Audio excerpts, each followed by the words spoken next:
So my first contact with the handpan was through a YouTube video. A friend of mine was watching and hearing this song, and I first thought that what I was hearing was a string instrument. At the time, I was playing the guitar, and so I didn't saw the video right away. I only heard it.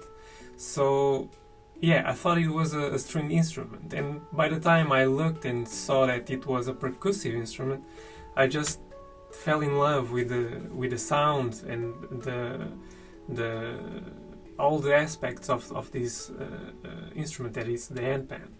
And from then on, I just tried to find where I could buy one, and I did several months of research until I found that you need to contact a Handpan Maker.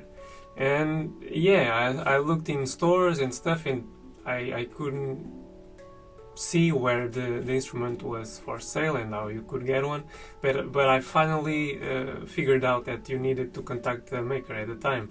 So I researched a little further, and I found this maker in the United States, and I figured out that he was selling one handpan, and I just talked with him and made my purchase, and I received the instrument a few months later. And yeah, that was the first contact that I had with the instrument live. And the first time I got it, I thought, well, this might be broken, because through the videos, it seemed like easy to play, you know. And when I received the instrument, I tried to play, and the sound was not really the one that I saw in the videos. But after 1, 2, 3 weeks of playing, I started to get the touch and everything, and it sounded wonderful, and I was really happy with it.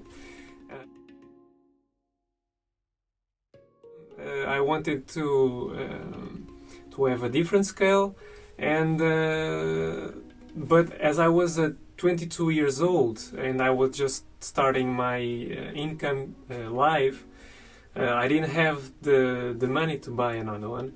So I thought, and I'm from Portugal, so I thought, well, maybe I'm going to try to find someone here who could give me some advice or something like that. And I couldn't find anyone. I contacted a few players from Portugal, but there was no maker at the time.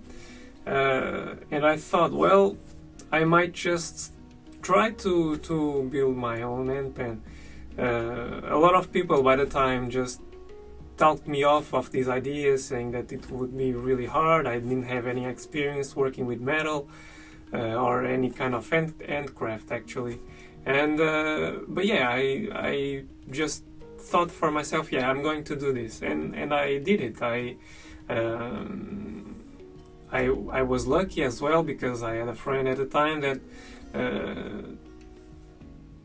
gave me this opportunity to work with him on his workshop. He's a metal worker, and he said, well, Duarte, if you want to come and start your project in my office, that's in my garage, that's okay. You can come by and you can start there, and I'm really grateful for this.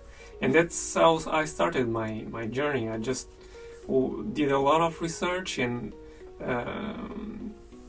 yeah, it came with the basic ideas of how making a handpan would be like.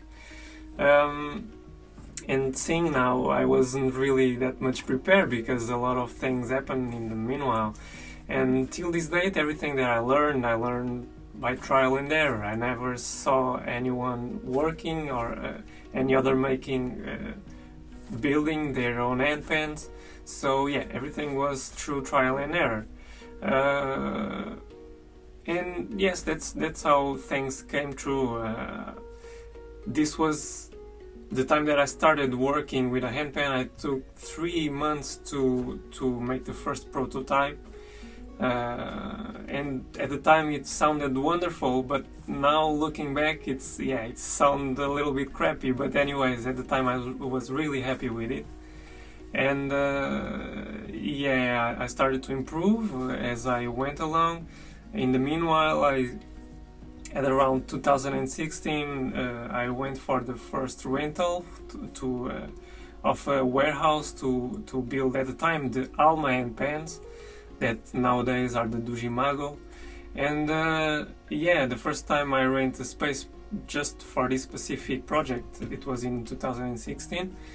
And from then on, the second handpan took, I don't know, about 3 weeks to be built, and then from then on, the third and the fourth and so on took like 2 weeks. Then I get to 1 week, and things started to speed up. And at the same time, I started to improve the quality of the instruments, and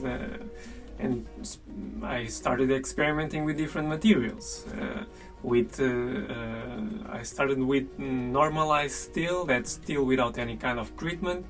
I then went for nitrogen steel, and started to develop my maker capabilities by experimenting different kind of materials, and seeing what would work and what wouldn't work and why. And I finally rent a third space, and in this space I had more conditions, and started to do business with the handpan, starting to sell, so I could finance myself with everything that I needed, the hammers, the steel to work with, and everything. And finally we reached this point at the moment in this warehouse, and we are still developing. I'm really happy with the point that we reach with our quality and our instruments, and we are able to produce pro level instruments with really high quality sound, and we have this whole experience with the client support and everything. And so it's a continuous kind of process, and we are always learning new stuff, and we are always trying to develop the instrument. In 2018, for example, we did this double layout handpan with a double row of notes, and it helped us improve a little bit working with high notes, and we also did some low notes. So at the moment we are working with handpans from the second octave all the way up to the sixth octave. And that's it. That's how Dugimago became what it is today, and my journey as a maker in the handpan world.